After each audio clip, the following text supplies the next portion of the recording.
تبلیغ اور دعوت وہ کیا چیز ہے؟ کیا چیز ہے؟ تو بات یہ ہے کہ تبلیغ اور دعوت اپنی زندگی کی ذمہ داریوں کو پورا کرنا ہے آخرت بنانے کے لیے۔ یہ تبلیغ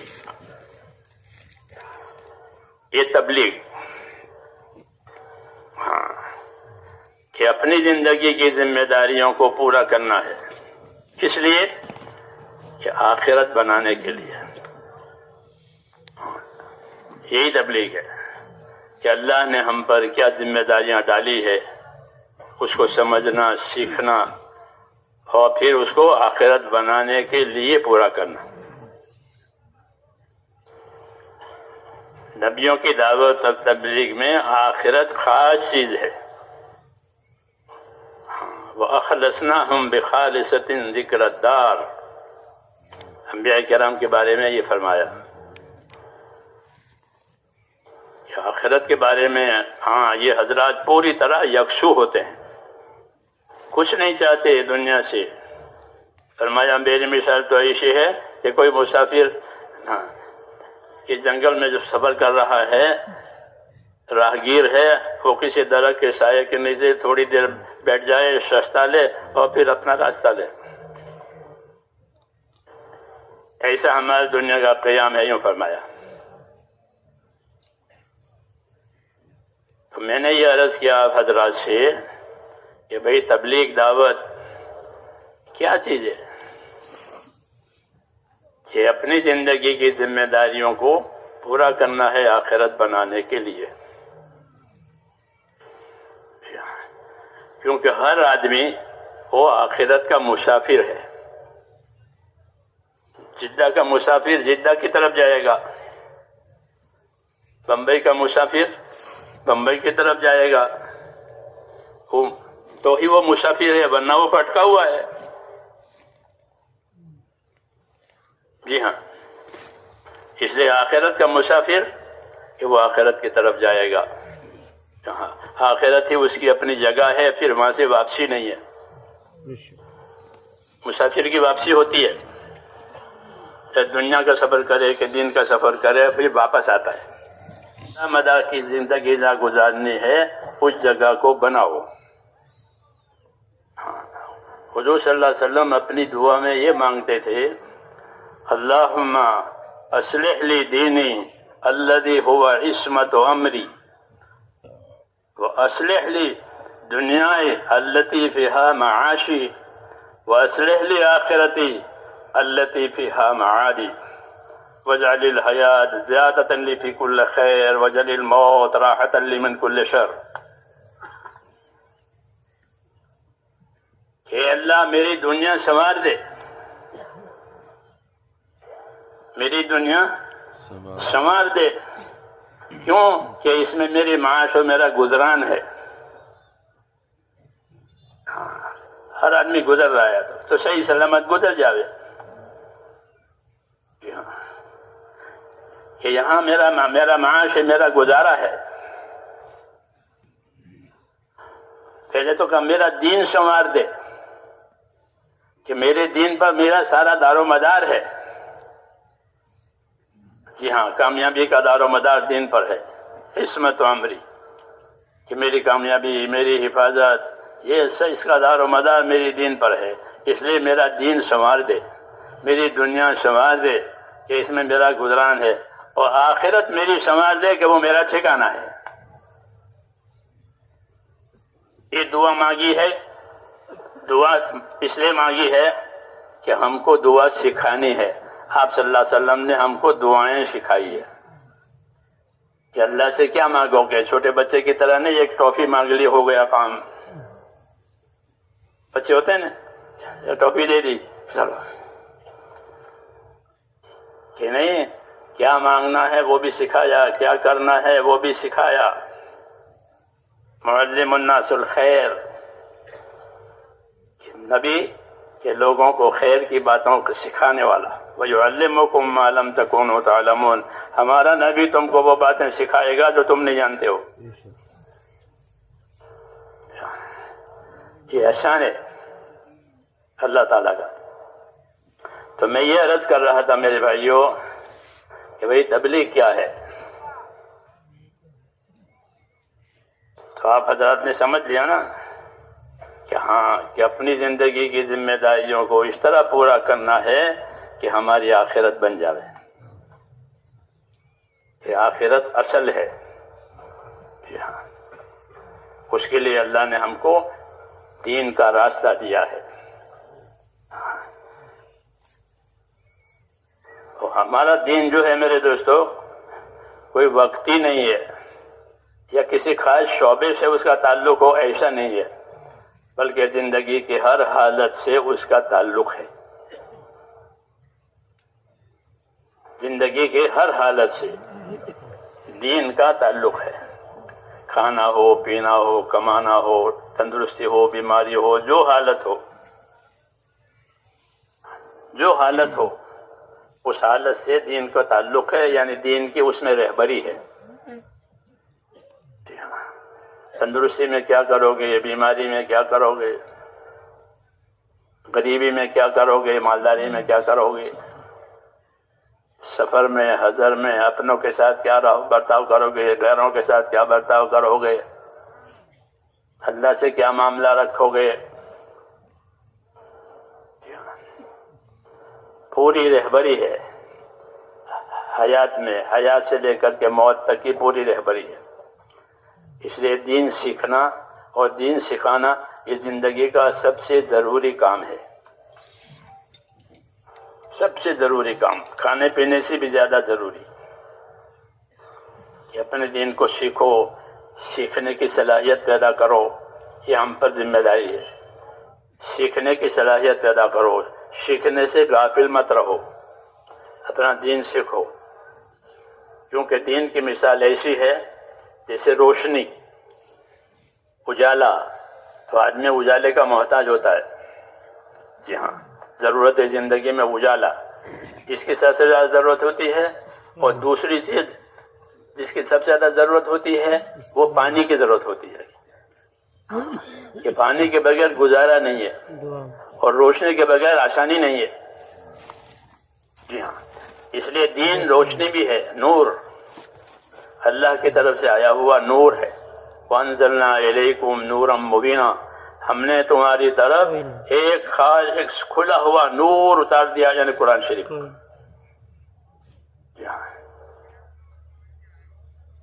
قرآن شریف نور ہے۔ جی ہاں، تو وہ نور، اس میں نور ہدایت ہے، ایک نور ضرورت ہوتا ہے، وہ چاند میں، سورج میں اور دوسری چیزوں میں وہ نور ہے، وہ ضرورت کا نور ہے کہ اس میں آپ کی ضرورتیں پوری ہوگی۔ جی ہاں، روشنی میں ایک نور ہدایت ہے،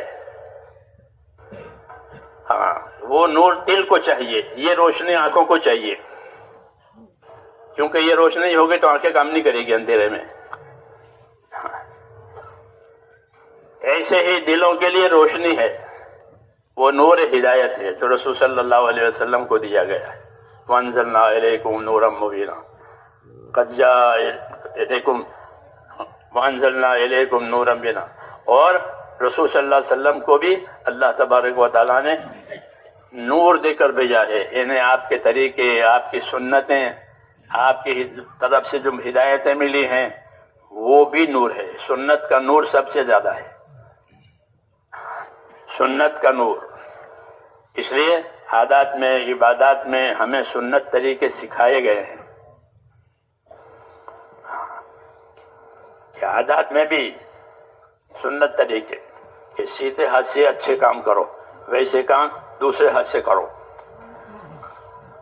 اسی کا عائشہ صدیقہ فرماتی تھی حضور صلی اللہ علیہ وسلم اپنا یہ دایاں ہاتھ اچھے کاموں میں استعمال ہوتا تھا، کسی کو دینا لینا کچھ، اور دوسرا کام ہے کہ جوتی پکڑنا ہے، جوتی لینے ہاتھ، تو جوتی کون سے ہاتھ سے پکڑیں گے؟ کہ الٹے ہاتھ سے۔ یہ جو ایسی چیزیں ہیں اس کے لیے، کہ اس کے لیے بایاں ہاتھ، جو اچھی اچھی چیزیں ہیں اس کے لیے سیدھا ہاتھ۔ یہ سنت طریقے، آداب سے لے کر کے فرائض تک سب سنت طریقے سکھائے ہیں، کیوں کہ اس سے زندگی میں نورانیت آتی ہے۔ سب سے زیادہ نورانیت کے کس میں کہ سنتوں کی پیروی میں.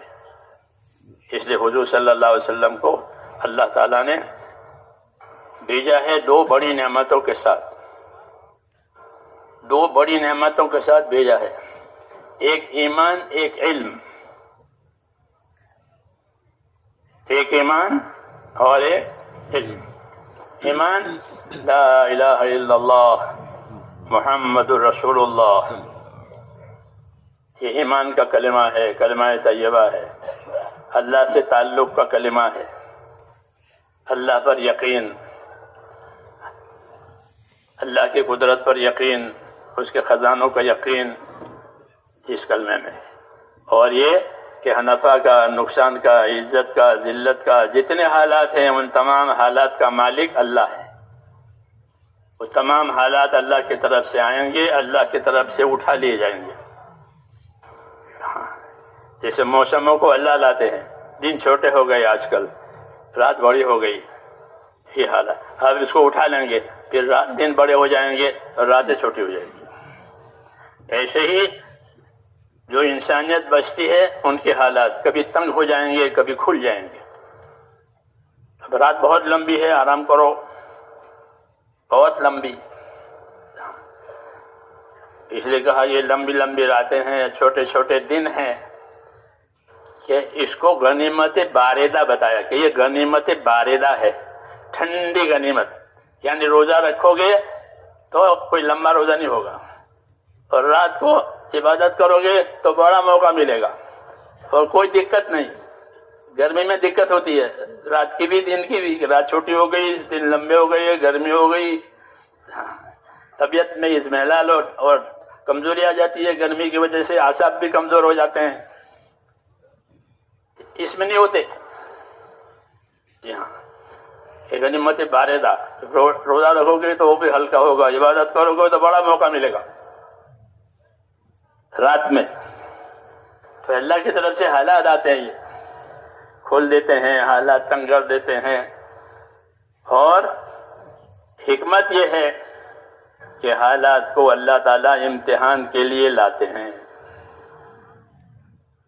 ہاں، وَنَبْلُوكُمْ بِالشَّرِّ وَالْخَيْرِ فِتْنَةً، کہ ہم تمہارے لیے خیر اور شر کے حالات سے آزمائیں گے، تو دیکھیں گے کہ کون کتنا پابند ہے، کون کتنا متوجہ ہے.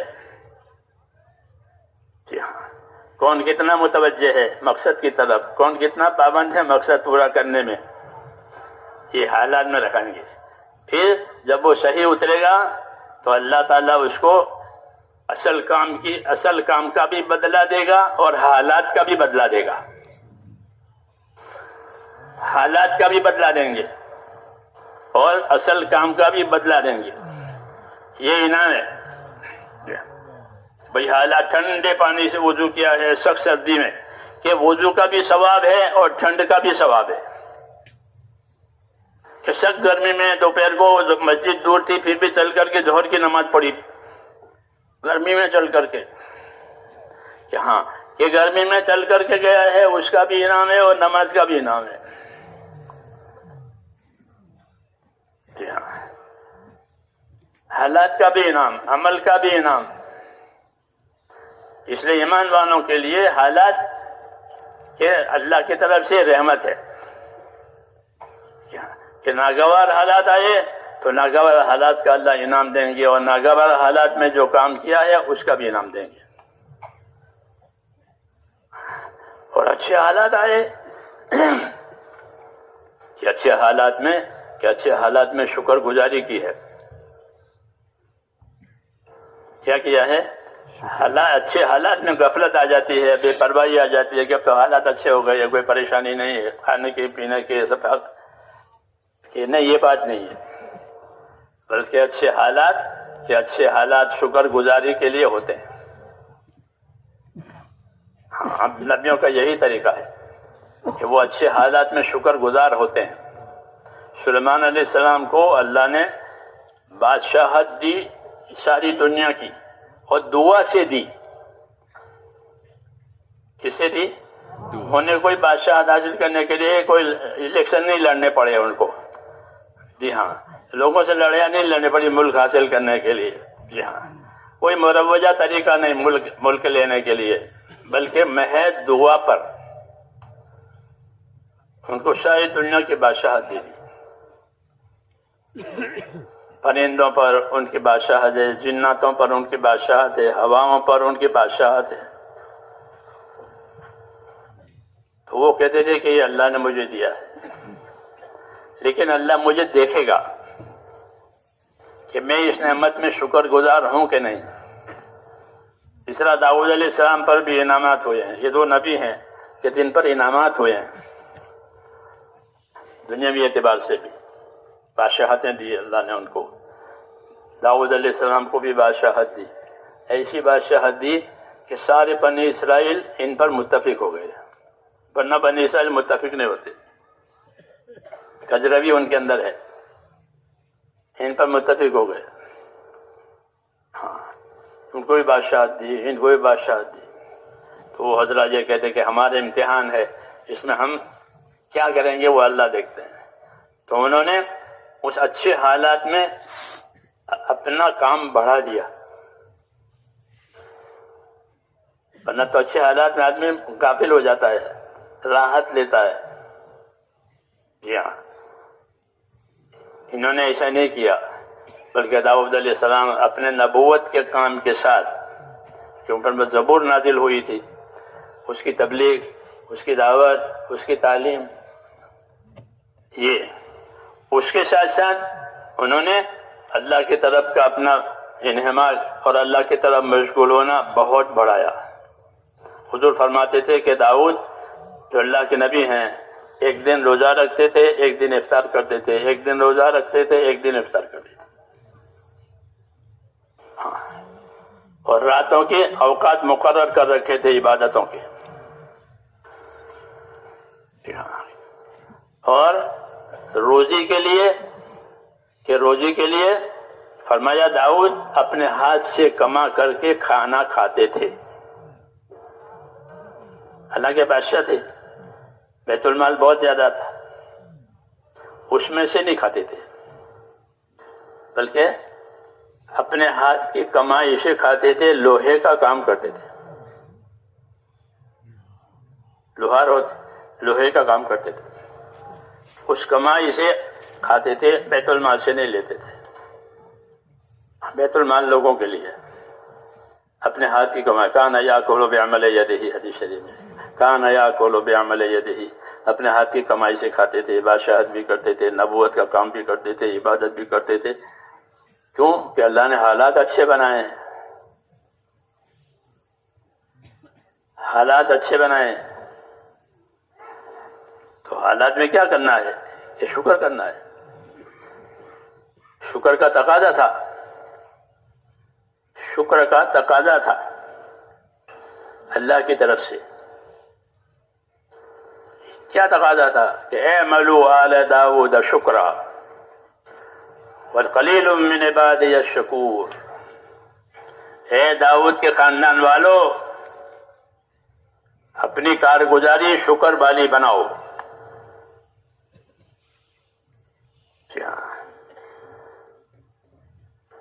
کیا کرو؟ کہ اپنی کارگزاری شکر والی بناؤ۔ اعملوا آل داود شکرا۔ کیوں؟ یہ تو حکم دیا، اور ایک شکایت کی۔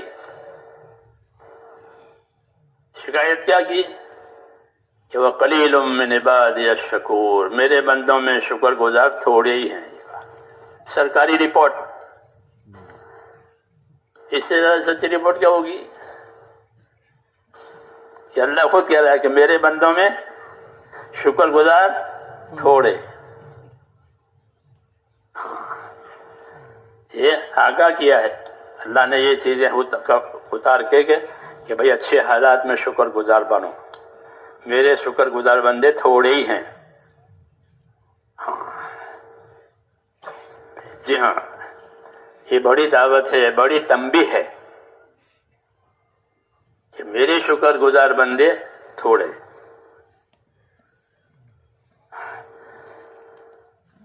جب شیطان وہاں سے مردود ہوا تھا جنت میں سے، تو اس نے اللہ کے سامنے جو گستاخی کی تھی بے ادبی، اس میں ایک گستاخی یہ بھی تھی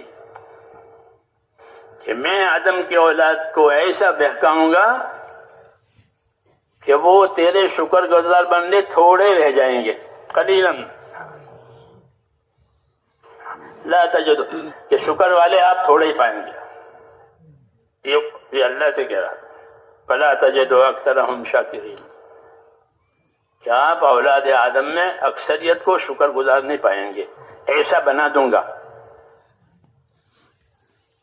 جی ہاں، تو ناشکر بننا، حالات کی وجہ سے غافل ہو جانا کہ اب تو اچھے حالات ہو گئے، یہ ہمارا طریقہ نہیں ہے. بلکہ ہم کو اللہ اگر اچھے حالات دیں تو کیا کرنا چاہیے؟ کہ اس کے کام کو زیادہ کرنا چاہیے کہ اب تو میرے حالات اچھے ہو گئے ہیں، اب تو میرا اللہ مجھے نعمتوں سے آزمائے گا. کبھی مصیبتوں سے آزماتا ہے، اب نعمتوں سے آزمائے گا. تو نعمتوں کی آزمائش میں جمنے والے تھوڑے ہوتے ہیں، کیونکہ سامنے نعمتیں کیسے بچے گا. جی ہاں، اس لیے محنت اور مجاہدہ کروایا جاتا ہے. کیا کروایا جاتا ہے؟ تاکہ نعمتوں کی محبت غالب نہ آئے حکموں کی اطاعت پر. کیونکہ نعمتوں کی محبت غالب آ گئی تو وہ نعمتوں سے اپنی خواہشیں پوری کرے گا اور حکم میں کوتاہی کرے گا.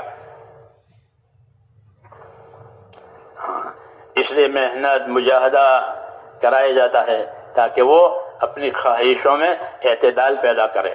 حیات الصحابہ میں مستقل ایک باب لکھا ہے حضرت جی رحمت اللہ علیہ نے کہ صحابہ کرام کا اپنی خواہشوں میں سے نکل جانا، کہ خواہشوں میں گرفتار ہو جاتا ہے آدمی، خواہشوں میں پھنس جاتا ہے. وہ حضرات اپنی محنتوں سے اس میں سے نکل گئے. اب خواہشوں کا کوئی بند ان پر نہیں ہے، وہ اپنے خواہشوں کے مقابلے میں حکموں پر آ گئے. مولانا الیاس صاحب رحمۃ اللہ علیہ ترغیب دیتے تھے نکلنے کی. اس میں یہ ارشاد فرماتے تھے کہ اللہ کے راستے میں ایسے پھرو ایسے پھرو ایسے پھرو کہ کوئی چیز معلوفات اور مرغوبات میں سے تمہیں اپنی طرف نہ کھینچے، اپنی پسندیدہ چیزوں میں سے کوئی چیز تمہیں اپنی طرف نہ کھینچے. ایسے بنو، آئیں گی اللہ کی طرف سے اچھی چیزیں بھی آئے گی، من پسند چیزیں بھی آئے گی، وہ تو دیں گے اللہ تعالیٰ، مگر وہ چیزیں تمہیں کھینچے نہیں اپنی طرف، بلکہ تمہیں اپنا دین کھینچے. ایسے بنو.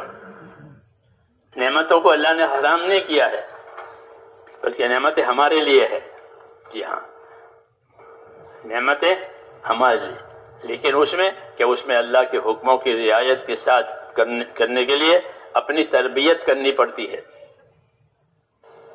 کیا کرنی پڑتی ہے؟ کہ اپنی تربیت کرو، اللہ کے راستے میں ایسی محنت کرو کہ نعمت کا غلبہ کم ہو جاوے، حکم کا غلبہ زیادہ ہو جاوے. جیسے روزہ دار ہوتا ہے، وہ نعمتیں نہیں کھاتا روزے میں، وہ صبر کرتا ہے، اس کا صبر جو ہے وہ نعمتوں کے مقابلے میں ہے. خواہشوں کے مقابلے میں جو صبر ہے وہ روزے میں ہے. جی ہاں، اس لیے اللہ نے فرمایا کہ روزہ میرے لیے ہے اور میں اس کا بدلہ دوں گا. کہ وہ نعمتوں کے مقابلے میں صبر کر رہا ہے. کہ کھانا پینا جتنی چیزیں منع ہے سب، جب تک کہ افطار نہ ہو جائے. یہ تربیت کی بات ہے اللہ کی طرف سے. کیوں؟ کہ اس طرح ہونے سے دین آسان ہو جاتا ہے. دین آسان، کہ اب کوئی چیز کھینچ نہیں رہی ہے. جی ہاں، نہیں تو پھر آدمی کا استقامت اور آدمی کی پابندی جو ہے وہ ٹوٹ جاتی ہے. جب محنت میں نہیں ہوتا وہ، تو وہ پابند بھی نہیں ہوتا. ہاں، فرائض غائب ہو جاتے ہیں، حرام میں پھنس جاتا ہے. کیوں؟ کہ پابندی کی طاقت نہیں ہے. حرام کے مقابلے میں صبر کرنا پڑتا، وہ صبر نہیں ہے تو حرام میں پھنس جاتا ہے. فرض ادا کرنے کے لیے طاقت چاہیے، وہ طاقت نہیں ہے تو فرائض میں کوتاہی ہو جاتے ہیں، نماز قضا ہو گئی. اب اللہ پاک نے اس محنت میں یہ اثر رکھا ہے کہ جب یہ محنت صحیح ہوتی ہے تو اتنا تو ضرور ہوتا ہے کہ وہ فرائض کا پابند ہو جاتا ہے. اس کا فرائض کا پابند ہو گیا. نمازی بڑھ گئے محنت سے ساری دنیا میں. حاجی بڑھ گئے، صدقہ خیرات کرنے والے بڑھ گئے، فرائض آیا، یہ بڑا انعام ہے۔ حرام سے بچنے والے پیدا ہو گئے، ہاں اپنی اپنی سمجھ صلاحیت کے مطابق دیکھ کہ یہ چیز میری زندگی میں حرام ہے تو نکال دیا اس کو۔ اور یہ بڑی بات ہے، بڑی بات اس وجہ سے ہے کہ کوئی آدمی اللہ تعالیٰ کا مقرب بندہ بن نہیں سکتا جب تک کہ اللہ کے فرائض کو اچھی طرح ادا نہ کرے۔ فرائض کو چھوڑے بغیر کوئی اللہ سے قریب نہیں ہو سکتا۔ سب سے زیادہ اللہ کی رحمتوں سے اور قبولیت سے قریب ہونے میں اللہ کے فرائض کو بڑا دخل ہے۔ جتنے اللہ کے فرائض ہیں اگر اس کو برابر ادا کرا وہ اللہ کا مقرب بن جائے گا۔ ایک بات تو یہ ہوئی کہ فرائض کے ادا کیے بغیر کوئی آدمی اللہ کا مقرب نہیں ہو سکتا، حدیثوں میں ہے یہ۔ دوسرا حرام سے بچنا، کہ حرام سے بچنا یہ بڑی طاقت چاہتا ہے، کس کے؟ ایمان کی۔ خدا کے خوف کے بغیر حرام سے بچنا آسان نہیں ہے۔ اللہ کا خوف ایسی چیز ہے کہ جو اس کو حرام سے بچاوے۔ جب اللہ کے راستے میں پھریں گے، وعدہ وعید سنیں گے، محنت کے ساتھ سنیں گے، محنت کے ساتھ سنائیں گے تو قدرتی طور پر یہ طاقت پیدا ہوتی ہے کہ حرام سے بچنے کی استعداد پیدا ہوتی ہے۔ کہ میں حرام کاروبار تھا، پھر کیا ہوا کہ میں جماعت میں گیا، پھر چھوڑ دیا، حلال کاروبار ہے وغیرہ وغیرہ۔ اس کی ایسے حالات ملیں گے آپ کو امت میں، کہ گھر میں سے حرام نکال دیا، زندگی میں سے حرام نکال دیا۔ اور حرام سے بچنا بڑی عبادت، معمولی نہیں۔ حرام سے اپنے آپ کو بچانا بڑی عبادت۔ اتق المحارم تکن اعبد الناس، کہ تو حرام سے اپنے آپ کو بچا لے پھر تو خدا کا سب سے بڑا عبادت گزار ہے۔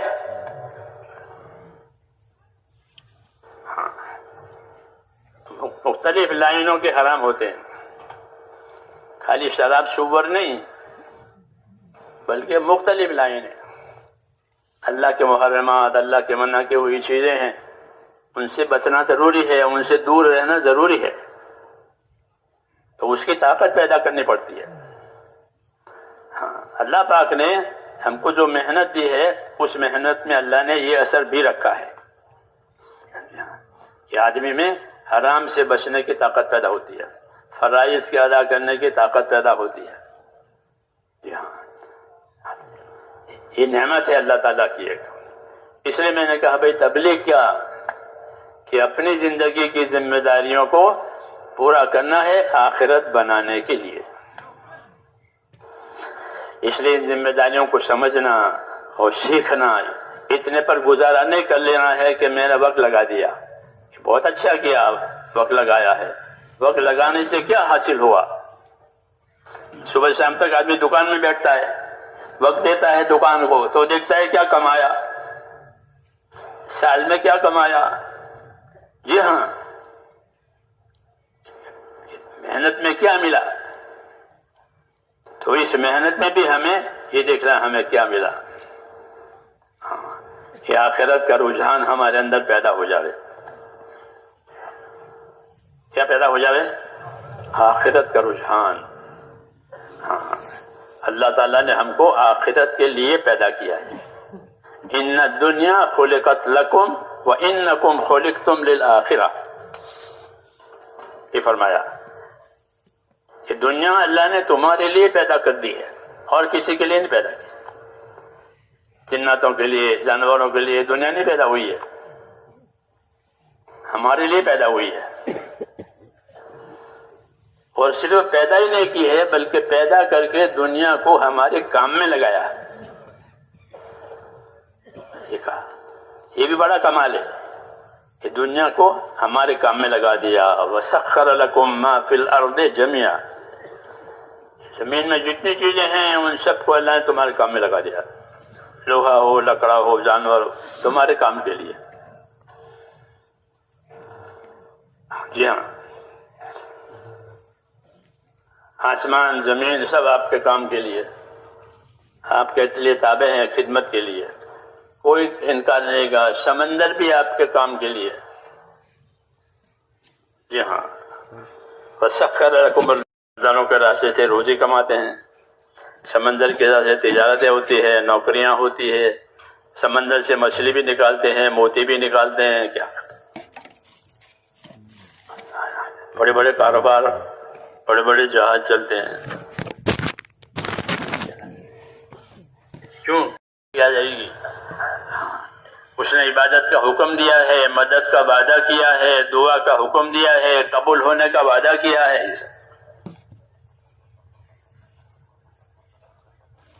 عبادت کا حکم دیا اور مدد کا وعدہ کیا، دعا کرنے کا حکم دیا اور قبول کرنے کا وعدہ کیا کہ اللہ سے مانگو، عبادت کر کے مانگو، اطاعت کر کے مانگو. ہاں، اس سے اللہ تعالیٰ رحمتوں کے حالات لاویں گے. عبادت اور اطاعت دنیا میں اور آخرت میں رحمتوں کے حالات لانے کا ذریعہ ہے. اطیعوا اللہ و اطیعوا الرسول لعلکم ترحمون، کہ اطاعت کرو اللہ کی اور اطاعت کرو اس کے رسول کی تاکہ تم پر رحم ہو جائے.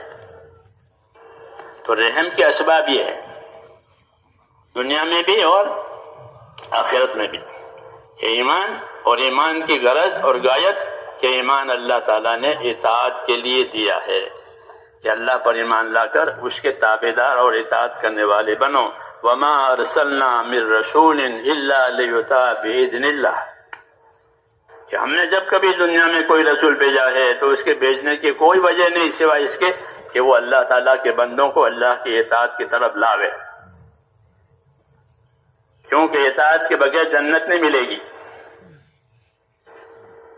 اطاعت کے بغیر جنت نہیں ہے، اور جنت نہیں ہے تو اور کیا ہے؟ یہ دوزخ. دوسری جگہ ہی نہیں ہے، تیسری کوئی جگہ نہیں ہے بیچ کی، کیا جنت یا دوزخ. بس اس لیے اطاعت کا راستہ بتایا ہے. ہاں، اطاعت پر عمل کرنے کے لیے جان اور مال کی طاقت دی ہے. اس کی جان اور مال کی طاقت، اللہ ہر ایک کو جان کی طاقت بھی دیتے ہیں، اس کے مقدر کا مال بھی دیتے ہیں. یہ دونوں چیزیں اطاعت کرنے کے لیے اصل میں دی ہے. نافرمانی کرنے کے لیے کوئی نعمت نہیں دی ہے، اور نافرمانی کرنے کی کوئی جگہ بھی نہیں ہے زمین میں. زمین میں نافرمانی کرنے کی کوئی جگہ نہیں ہے. ہمارے لیے تو حضور صلی اللہ علیہ وسلم نے یہ بشارت دی ہے کہ میری امت کے لیے پوری زمین مسجد بنا دی گئی ہے. ہمارے لیے پوری زمین مسجد ہے. یہ تو ایک بات ہوئی. پھر مسجد کیا چیز ہے؟ مسجد کیا چیز ہے؟ تو یوں کہیں کہ مسجد جو ہے وہ آخرت کے بازار ہیں. آپ کتابیں پڑھو گے تو میں نے کہا کہ مسجد کیا ہے؟ کہ مسجدیں آخرت کے بازار ہیں.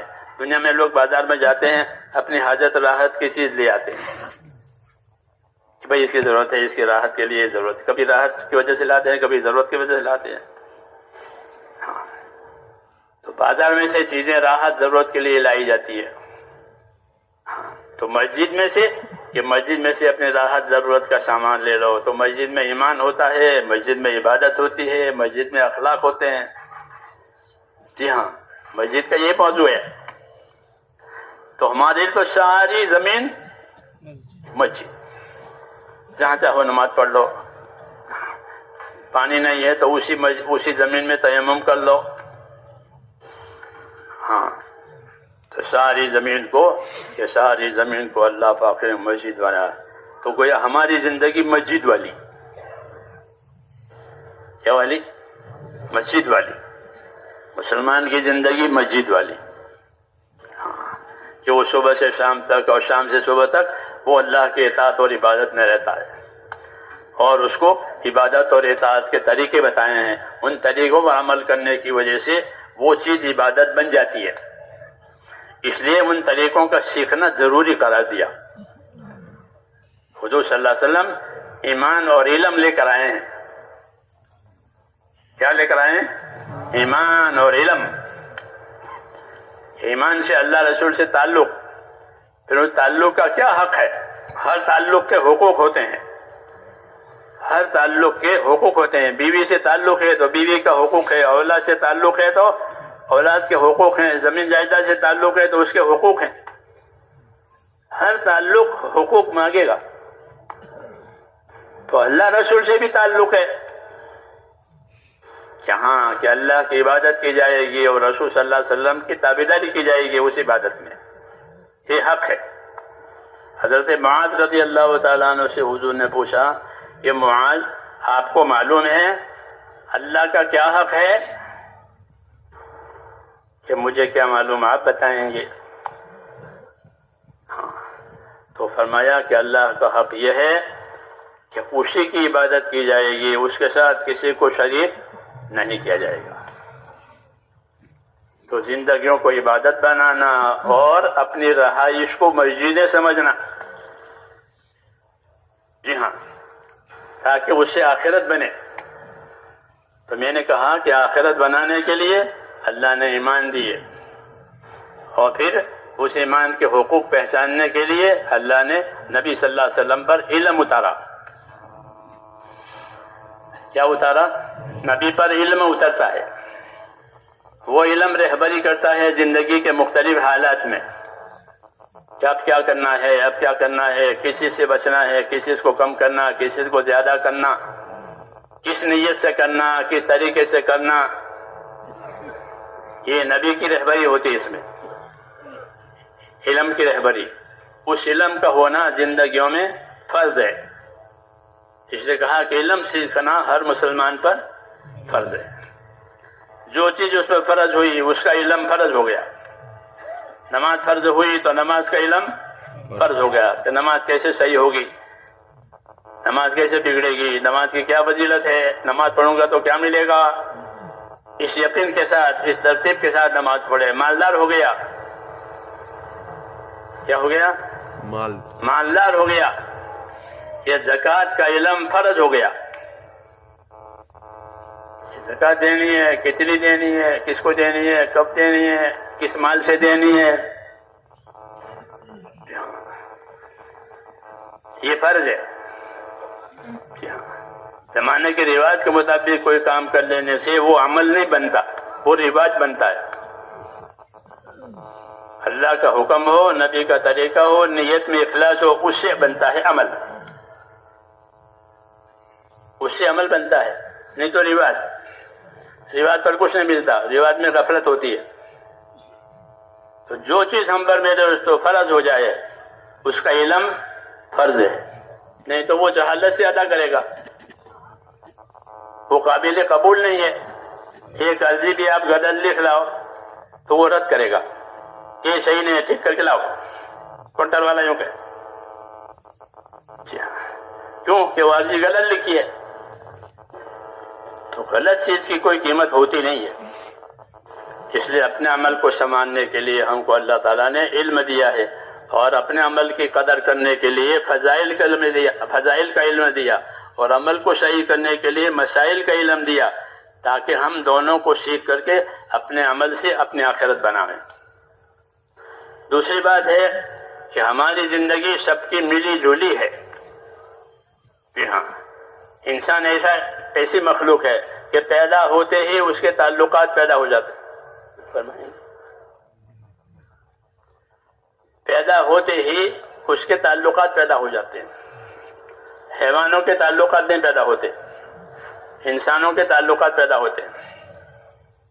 جی ہاں، حیوانوں کے نہیں ہوتے. کون ماں کون باپ، جب پرندے کا بچہ اڑنے والا ہو گیا تو وہ اڑ جاتا ہے. کون ماں کون باپ کچھ نہیں. اس طرح ہر جانور میں. آپ کا ایسا نہیں ہے. آپ سے بہت تعلقات ہیں،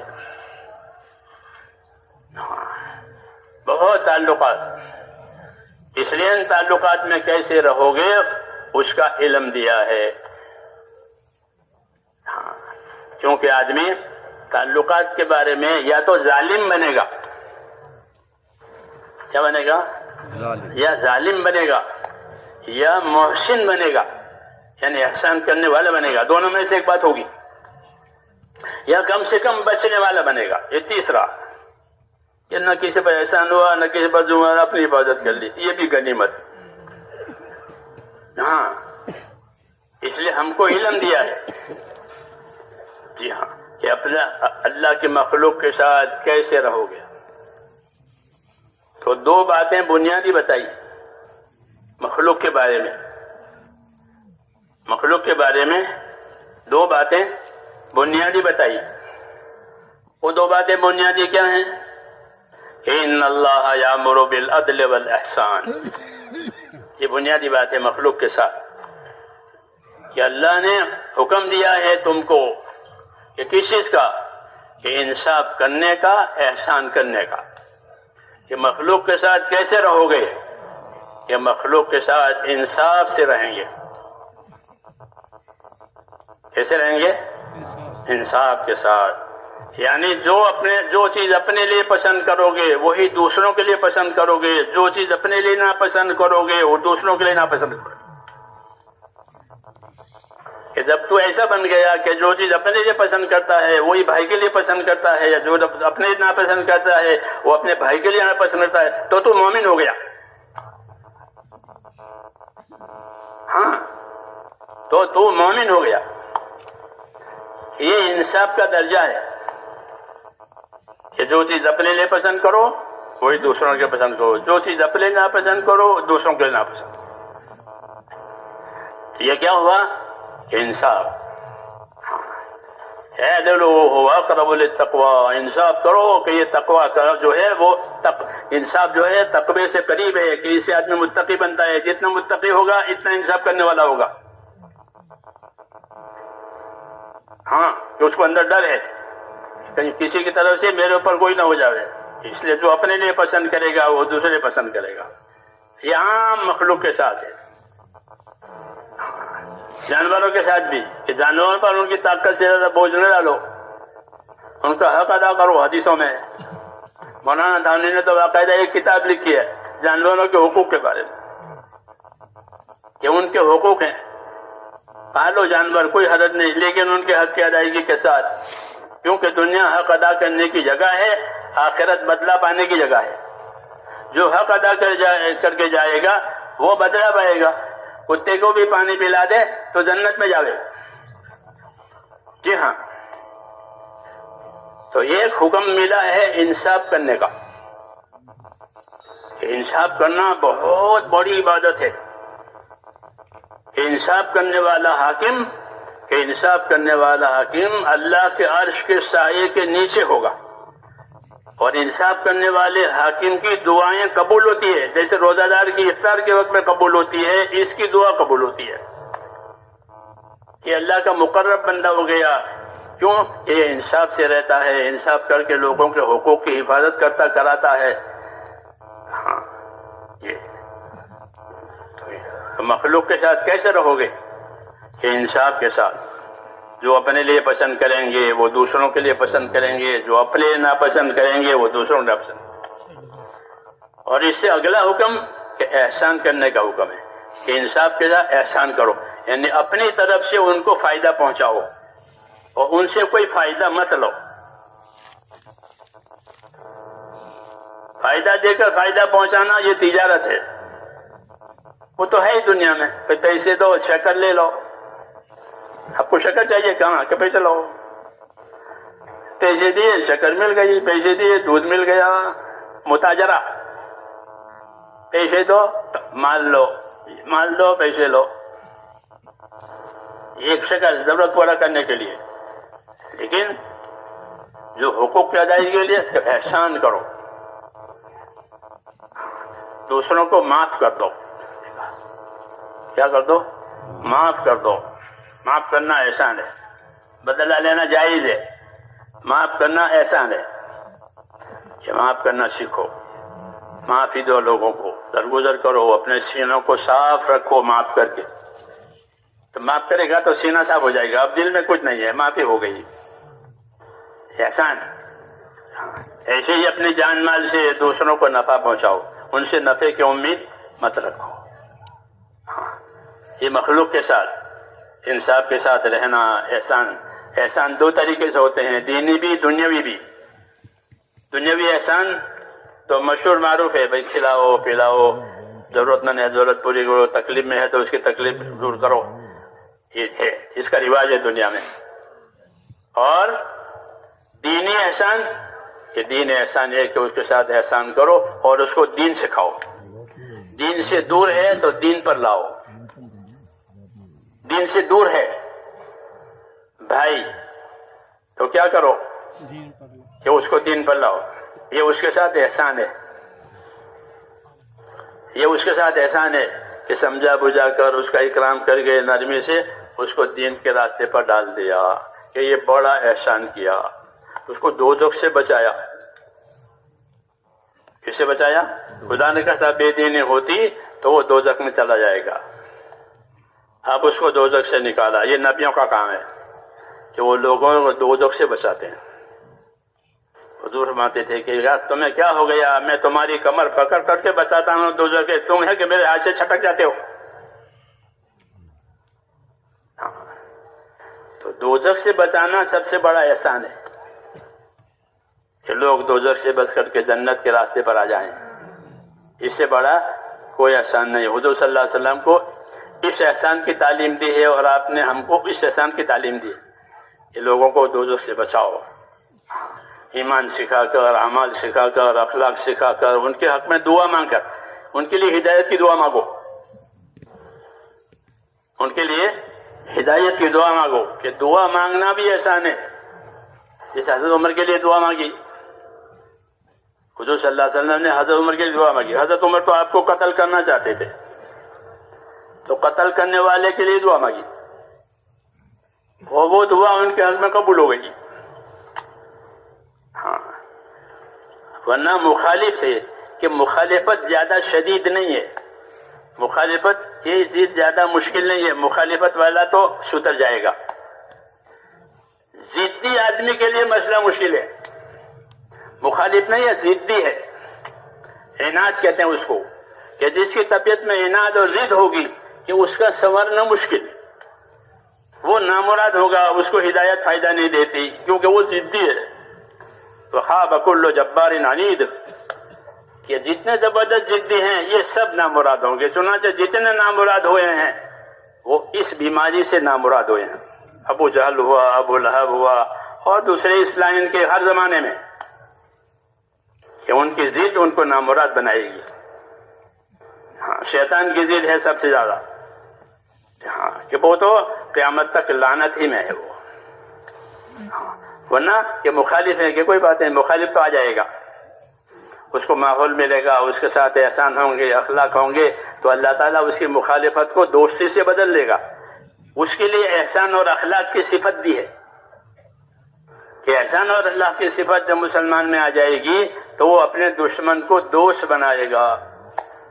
اس کا یہ برتاؤ احسان کا کہ دوسروں کو دوست بنا دے گا، اس کی دشمنی ختم ہو جائے گی۔ ادفع باللتی ہی احسن فإذا الذی بینک وبینہ عداوۃ کأنہ ولی حمیم، کہ برائی کا بدلہ بھلائی سے دو، اس کو برائی کو دفع کرو بھلائی سے، تو ایسا تمہارا برتاؤ احسان کا ہوگا تو جو تمہارا دشمن ہے وہ تمہارا دوست ہو جائے گا۔ یہ انعام ہے اللہ تعالیٰ کا۔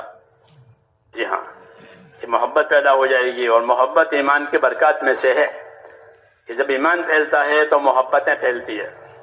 ان الذین آمنوا وعملوا الصالحات سیجعل لهم الرحمن ودا، کہ ایمان اور اعمال کہ اس کا اثر یہ ہے کہ مودت اور محبت پیدا ہوگی، اور محبت کے بعد سارے کام آسان ہو جاتے ہیں۔ بغیر محبت کے سارے کام مشکل پڑتے ہیں، اور محبت میں سارے کام آسان۔ ماں اور باپ کو محبت ہوتی ہے تو وہ اپنے بچوں کی طرف سے کوئی مشکل ہے، میرے بچے ہیں میرے بچے ہیں، دوا نہیں ہے کہ ہاں بیٹا، یہ کتابیں نہیں ہے کہ ہاں بیٹا، فلاں چیز نے پڑھنے کہ ہاں بیٹا، سب چیزوں میں ہاں، کیوں؟ محبت ہے۔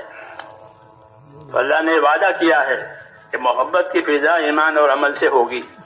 جیسے صحابہ کرام جن میں محبت پیدا ہوگی، پہلے دشمن تھے، قبیلے کا جو ختم ہو گیا۔ تو حالات کے بدلنے کا تعلق سب سے زیادہ دین سے ہے، کہ جب دین آئے گا اللہ حالات بدلیں گے۔ مدینہ منورہ ایک بیماری تھی، وہ مشہور تھی عرب میں، اس کو حما یثرب کہتے تھے. یثرب مدینہ منورہ کا پرانا نام ہے جو بعد میں بدل دیا گیا. مدینہ کے لوگ یثرب سے پہچانتے تھے.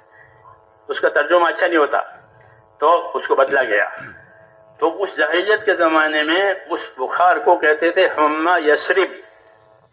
یثرب کا بخار وہ بہت سخت ہوتا تھا. مہاجرین بھی جب گئے تو ان کو بخار ہو گیا اور کمر توڑ بخار. جب حضور صلی اللہ علیہ وسلم تشریف لے گئے, مہاجرین تشریف لے گئے تو ایک مدت ان پر پھر اللہ تعالیٰ نے اس وبا کو نکال دیا. پھر مدینے سے وہ وبا حضور صلی اللہ علیہ وسلم کے جانے سے, آپ کے دین آنے سے وہ وبا ختم ہو گئی. جوفا کی طرف گئی.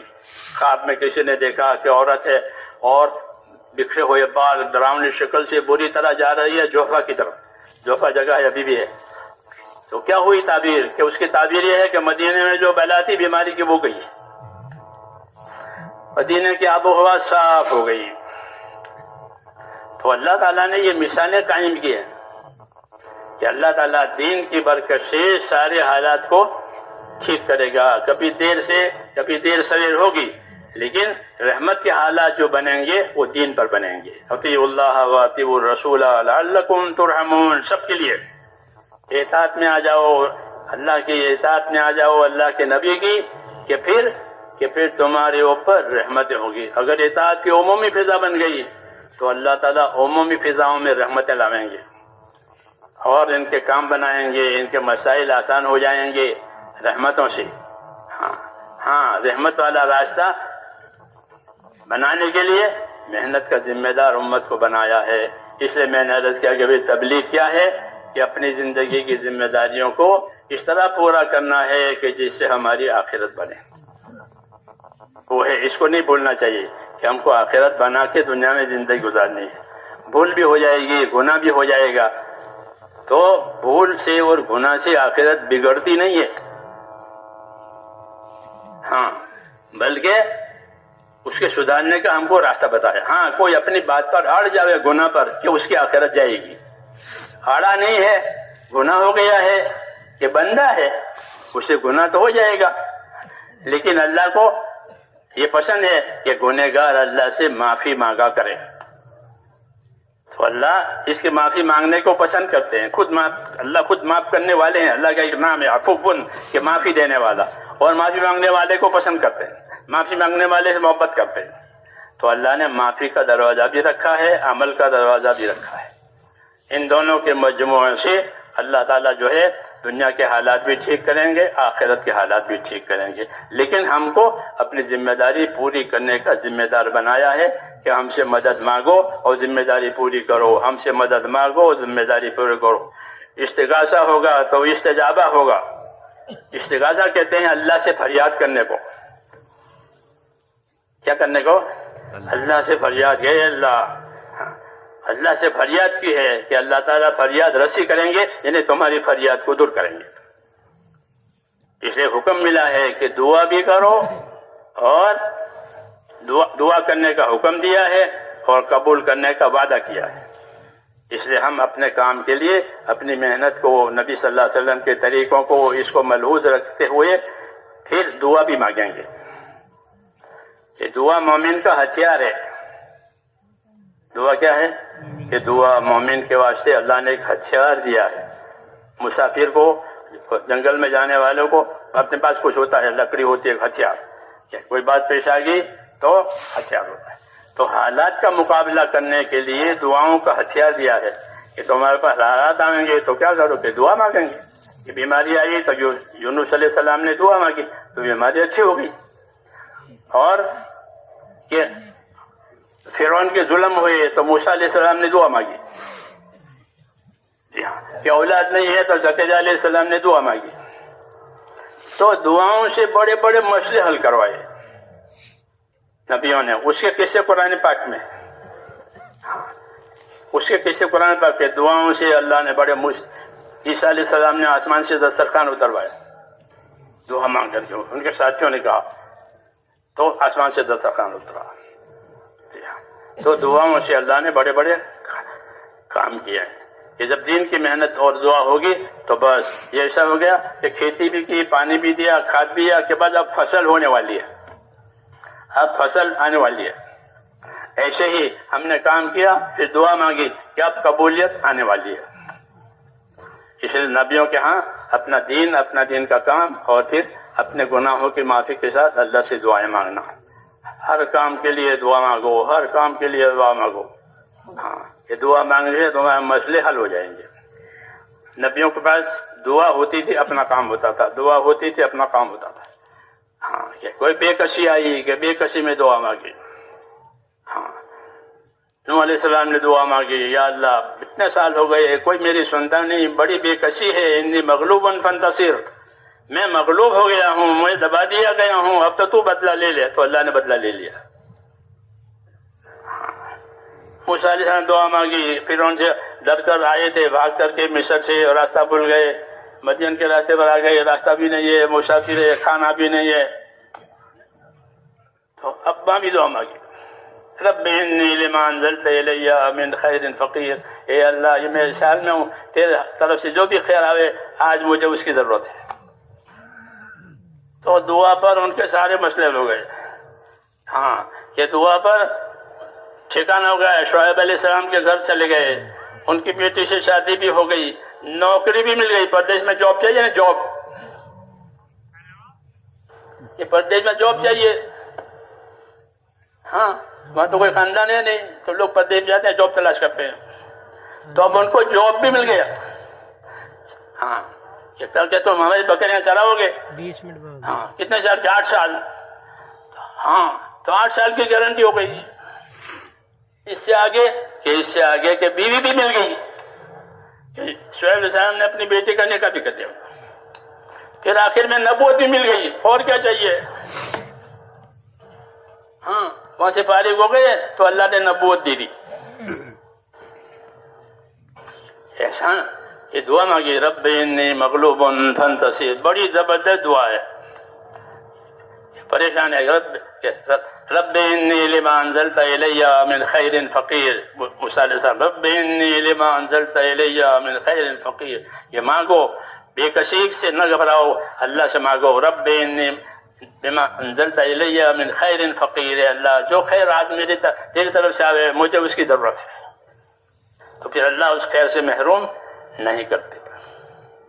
اسے نبیوں کی دعا ہم کو سکھائی ہے، اور نبیوں کے کام بھی بتائے ہیں کہ نبیوں کے کام، نبیوں کی دعائیں، نبیوں کے کام، نبیوں کی دعائیں، کہ جب دین کی محنت کرنے والے صحیح معنی میں اپنی جان مال قربان کر کے دعائیں مانگیں گے، تو بتایا کہ ان کی دعاؤں میں اللہ ایسی قبولیت ڈالیں گے جیسے نبیوں کی دعاؤں میں قبولیت ہوتی ہے۔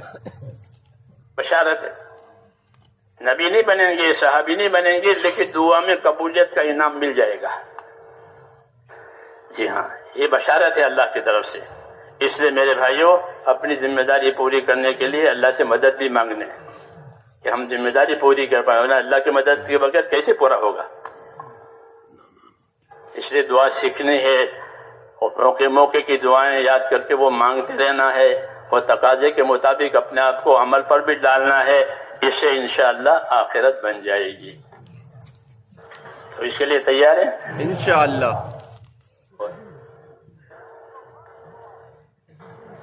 اب دعا مانگنی ہے۔ ہاں، دعا جو ہے امیدوار بن کے مانگنا، نا امید بن کے نہیں مانگنا۔